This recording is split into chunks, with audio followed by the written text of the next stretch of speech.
Hi guys! Bali, naghiga-higa ako habang pinapatulog ko si Tonton. Ngayon, kagabi, may nabasa akong comment. Sabi niya kung may kangkong ba daw dito na pwede siya sa upland. Ngayon, naisip ko, ano kaya kung yung kangkong ko sa likod, ilipat ko dun sa malapit sa may maisan. Diba? Ay, maisan. Malapit sa may palayan. Diba medyo mamasa-masa ang lupa doon.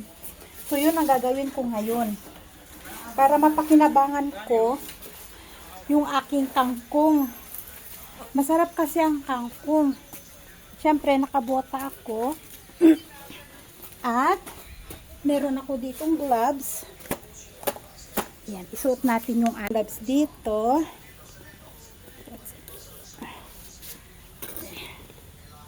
Nagboots ako. Yan. At siyempre, magsusot tayo ng gloves. Kasi yung damo doon, kahapon, nung nagkuha ako ng kangkong, yung damo na kinukuha ni Ama na pangkain ng kambing, medyo makati siya sa balat. Makati siya guys. So, kailangan ko na namang mag-take ng aking allergy medicine. Kapag ganun nakakainom ako ng aking allergy medicine, inaantok ako palagi. Wala akong energy para gawin kung ano ba yung mga dapat gawin. May papakita ko sa inyo guys. Familiar kayo sa dahon na to? Ang laki. May bulaklak na. Wala pala siyang amoy. Pero dito yan, normal lang yan na makita mo yan kung saan saan. Tapos, damo lang yan dito, hindi rin nila pinapakialamanan. Ay, punong-puno na yung tangke. Kailang nagpapatubig din kasi kami ng palay. Everyday yan na pinapatubigan. So, kunin natin yung ating kangkong. Bunutin ko na lang. Eto.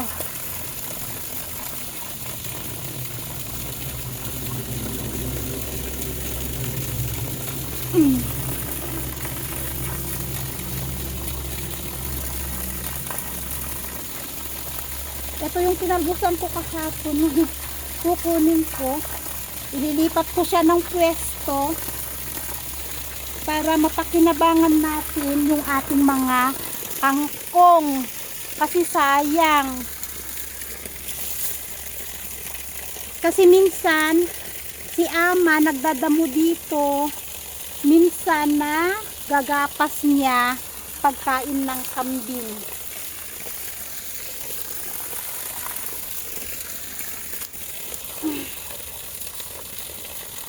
Ayan, ganyan. Diyan nanggagaling ang mga tubig guys. Ayan. Yung galing sa tangke. Kaya malinis naman ang tubig nito.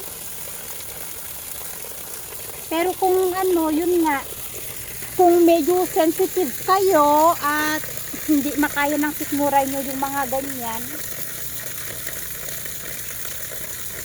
Uy, hindi ko nakita ang ganda ng talbos kahapon.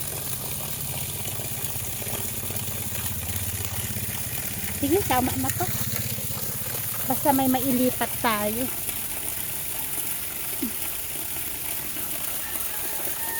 Ang ating mangga, wala siyang bulaklak ngayong year guys. Tingnan nyo, ang taas na niya.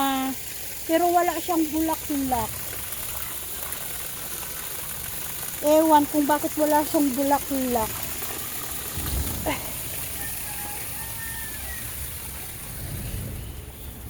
Yung dito ba na banda guys, ayan ayan, dito ko ilagay, itanim ko dito, yan, matubig.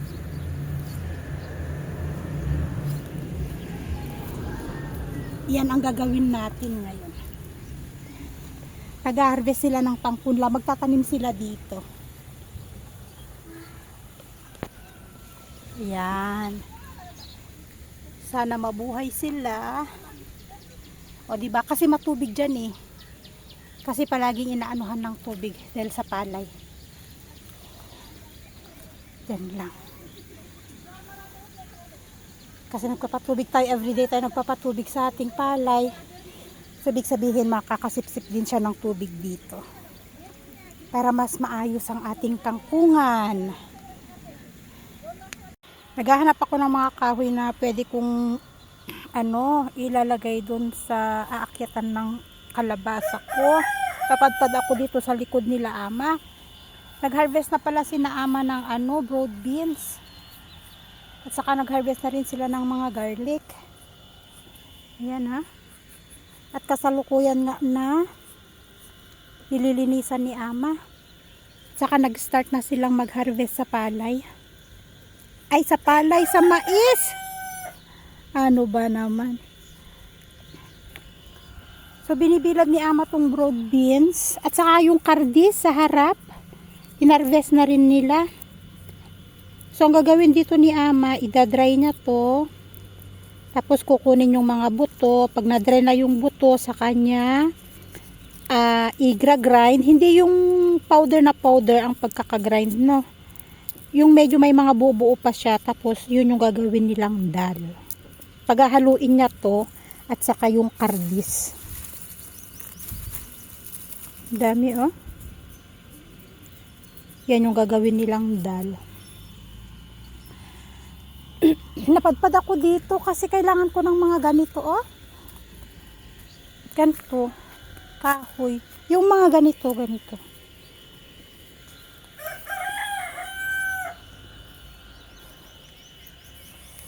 Wala akong mahanap. Pwede to, oh. Saan kaya nila gagamitin to?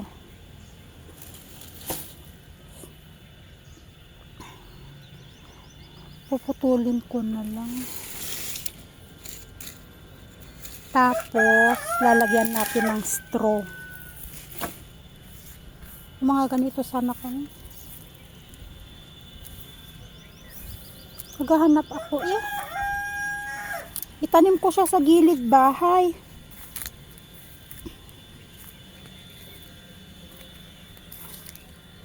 May mga kulitis.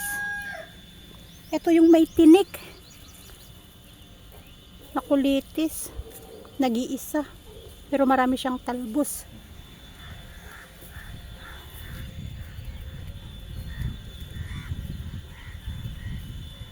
Or ito sana bambu. Kailang gagamitin tong bambu para dito.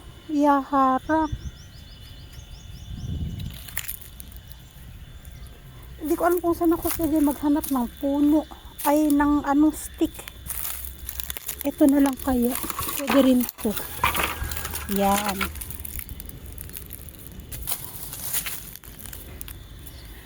Tatanim ako nung wala yung traktor, guys. Sinantay ko yung traktor. Para traktor yung sa gilid bahay. Maliit naman to akyatan. Uy. Nag-aasikaso ako para makapagtanim na.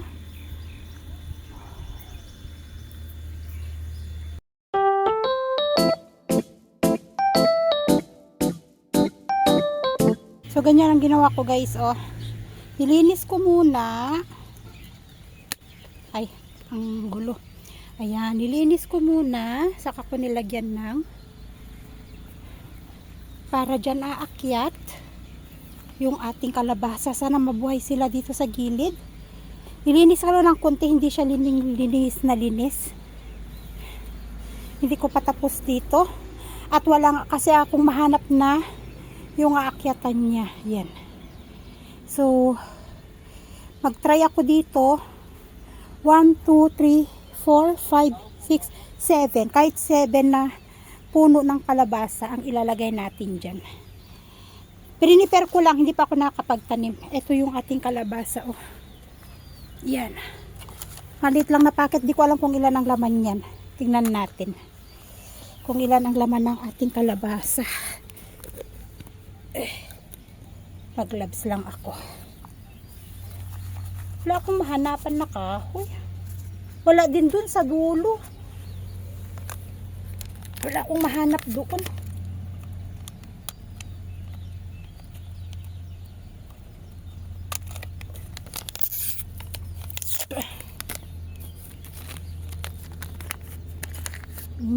Ayan siya oh.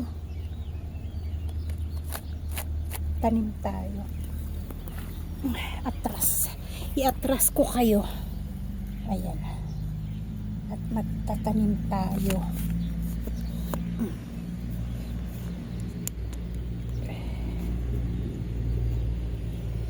Balipit to.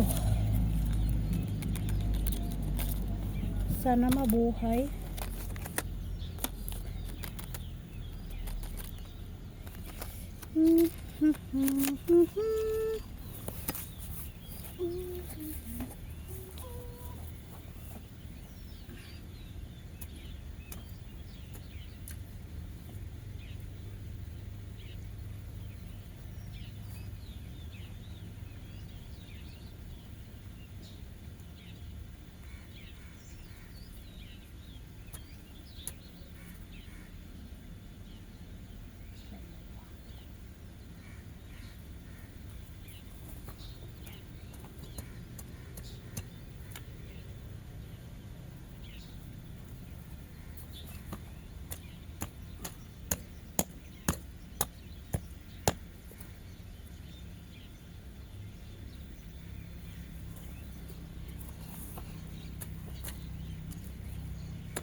Yan.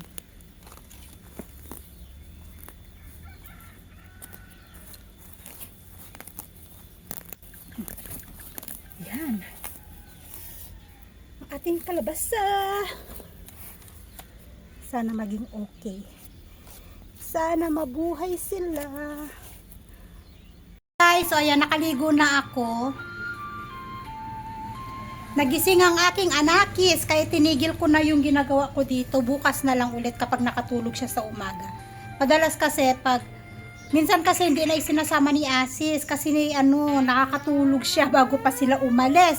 So nakakatulog na siya ng umaga tapos aalis si Asher yun. Kaya ako nakakapag kutkut dyan sa may gilid ng bahay. Tanim-tanim tayo ng kung anong pwede nating itanim. Lalo sa pag ganitong season, medyo mas okay magtanim ng mga gulay. Kaysa kapag malamig kasi medyo nalulunod, namamatay sila, mga ganon. So, ayan, tinigil ko na. Bukas na ulit. Kung hindi dadating ang tractor hanggang mamayang hapon, baka tsatsagain ko na dudurugin para makapagtanim lang tayo dyan, guys. So, hindi ko na mahahabay ng aking video for today. Medyo nakakaramdam ako ng pagod. So, yun lang guys. See you again in our next vlog. And thank you sa lahat ng mga nanonood ng video namin. Thank you sa walang sawang panunod at pagsuporta sa amin. Thank you so much everyone. Bye and God bless us all.